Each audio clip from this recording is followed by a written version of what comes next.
Bem-vindo ao canal Escatológico.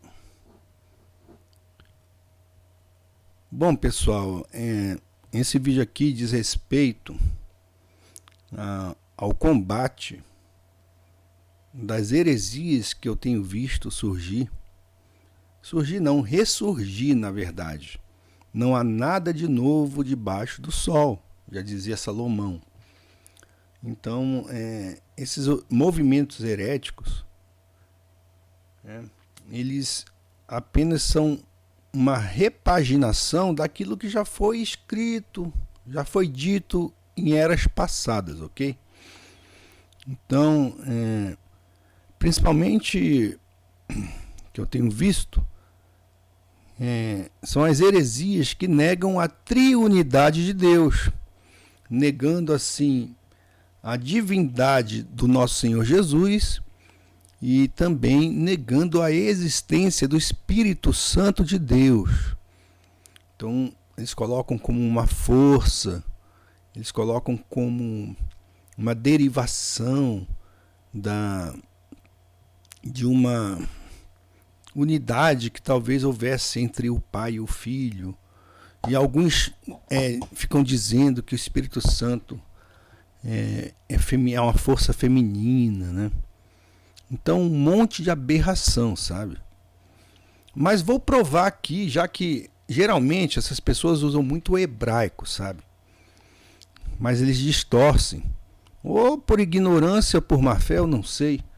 Mas distorcem o sentido das escrituras para que digam, né? Ou para que escondam a verdade.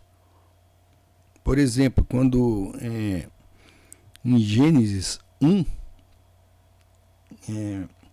Deus é referido, né, como Criador. No hebraico é utilizada a palavra Elohim, que significa uma pluralidade de deuses, né? É um plural. Então, esse Elohim demonstra a pluralidade de Deus. Mas uns dizem, não, isto é um termo utilizado como... Então esse termo significaria um plural de majestade, de potencialização, certo? Com aqui, ó, que seria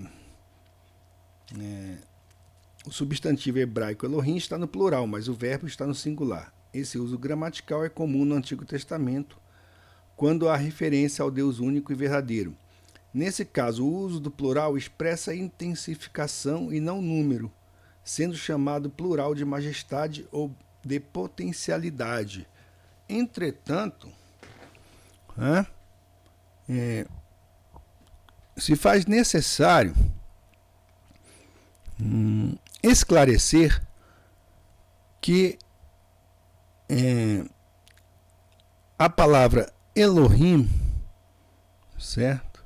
Que aparece em Deuteronômio 6,4, demonstra, certo?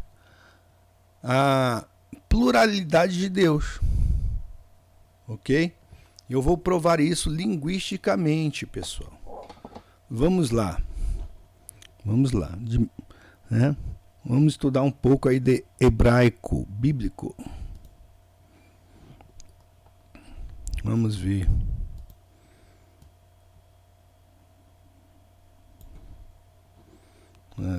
Vou colocar aqui para vocês verem.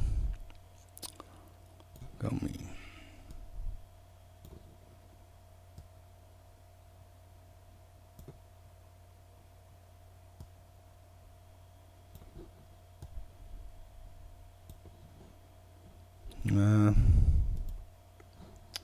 Calma aí.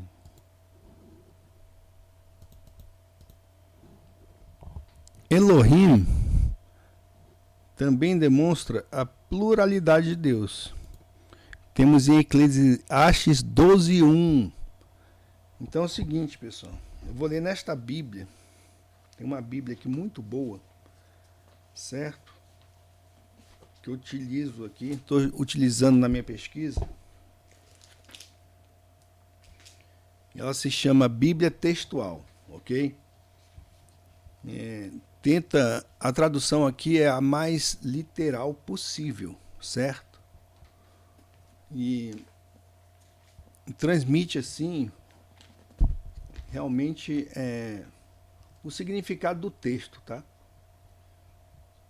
De modo o mais literal possível.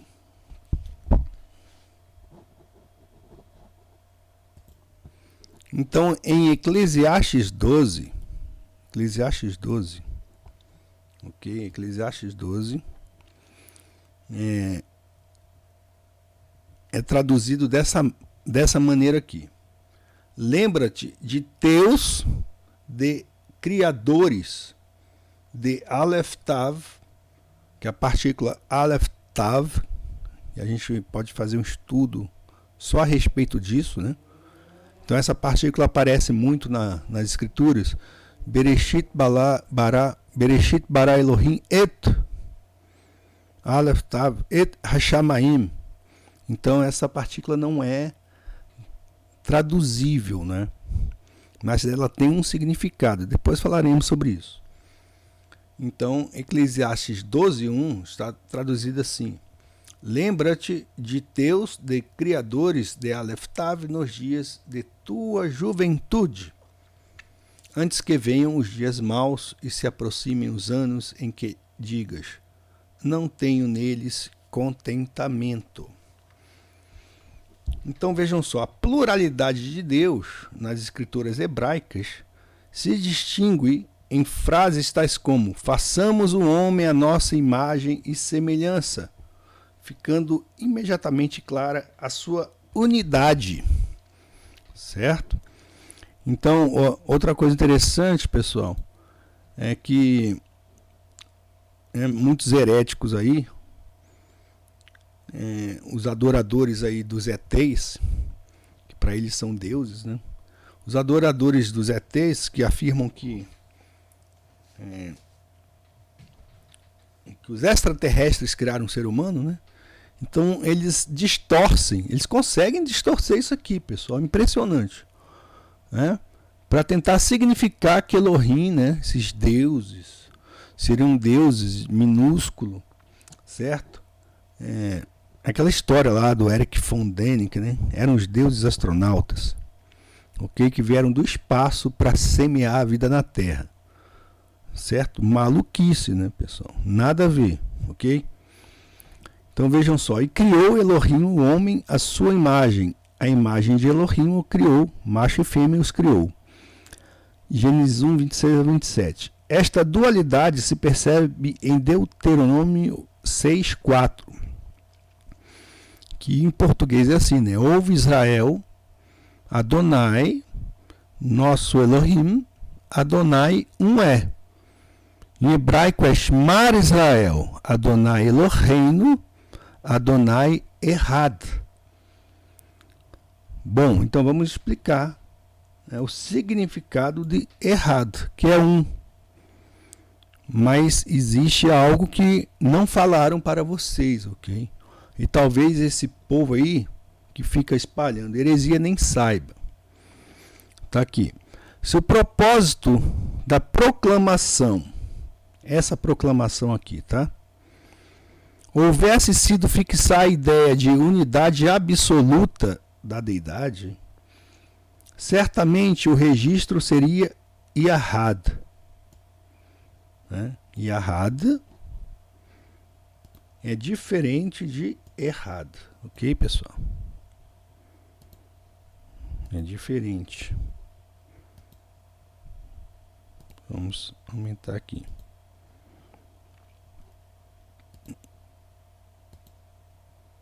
É diferente. Porque Yahad denota unidade indivisível. Porém, em seu lugar, o texto sagrado usa Errad. Errada. Errado. Vocábulo utilizado com particular ênfase para definir um composto de partes unificadas. Viram a diferença aí? Tais como a tarde e a manhã um dia. O hebraico vai Erev, Erev,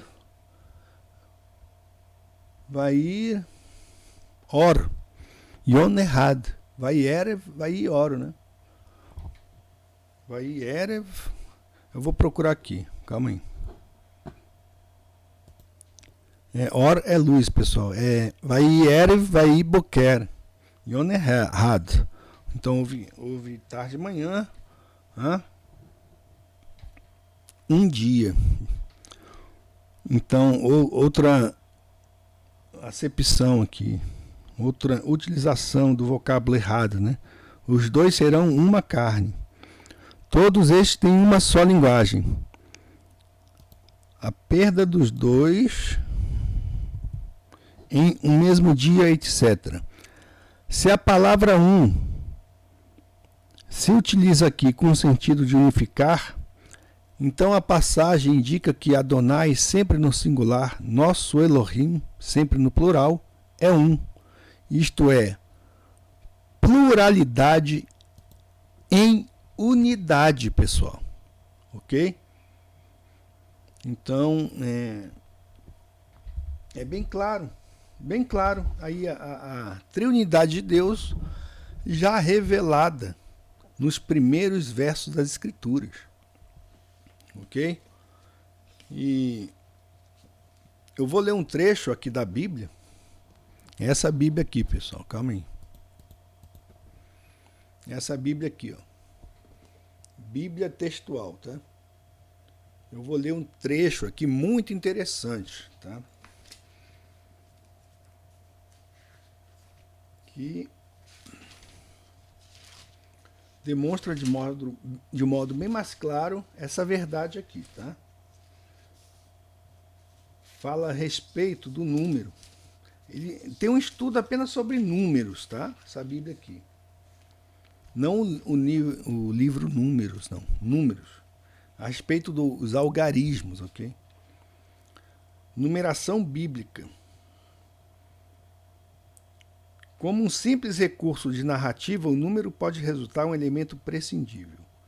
Quando, por exemplo, Apocalipse fala de certos selados. Então, ele vai falando aqui, faz um estudo, pessoal. Estrutura numérica do texto sagrado. Muito interessante isso aqui. Então, vamos aqui ao número 1. Que tem a ver com esse nosso estudo aqui, tá? Ele fala... Número 1. Representa unidade essencial, absoluta e indivisível. Não pode haver dúvida a respeito do significado primário do número 1. Em todo idioma é símbolo inequívoco de unidade. E esta, sendo indivisível e não composta, é independente e a que dá origem a qualquer outro número. Como ordinal, denota primazia, assim como Deus, primeira grande causa eficiente, é independente de toda outra. Tudo depende dele, não dependendo ele de ninguém. O um exclui também toda diferença, pois não há segundo com quem possa harmonizar ou estar em conflito. Unidade plural. Aqui ele está repetindo aquele estudo com um grau mais profundo, certo? De conhecimento. Unidade plural. Ao mesmo tempo, contudo, é importante entender que o idioma hebraico utiliza dois vocábulos para definir o número 1. O primeiro, Yahad, expressa indivisibilidade. O segundo, Errad, define uma unidade composta.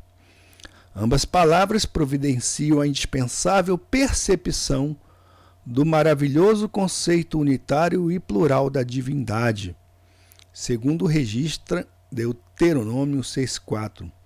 Ouve, Israel, Adonai, nosso Elohim, Adonai é um. Se o propósito desta solene proclamação houvesse sido deixar claro a indivisibilidade de Deus, Elohim igual deuses, se haveria esperado aqui a palavra Yahad, que denota unidade indivisível. Contudo, o texto sagrado usa o vocábulo Ehad, o qual é específico em seu significado e se utiliza com particular ênfase para definir um composto de partes unificadas, tais como a tarde e a manhã, um dia, os dois serão uma carne, todos estes têm uma só linguagem, a perda dos dois em um mesmo dia, etc. Aqui são traduções que aparecem no texto bíblico, tá, pessoal? Se a palavra um se utiliza aqui no sentido de unificar, então a passagem indica que Adonai, sempre no singular, nosso Elohim, sempre no plural, é um.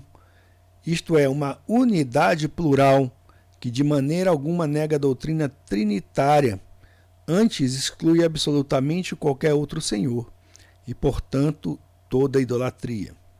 Em consequência, o primeiro mandamento, Êxodo 23, afirma que em Deus há uma suficiência que não há necessidade de outro e uma independência que não admite nenhum outro. Então, pessoal, é muito interessante, tá? Mas está aí a prova, né? A prova cabal, certo? A prova linguística de que aqueles que negam a triunidade de Deus e tentam negá-la utilizando até mesmo o hebraico, eles estão errados, ok? Errados, porque não é Yahad, é errado. Fica a dica.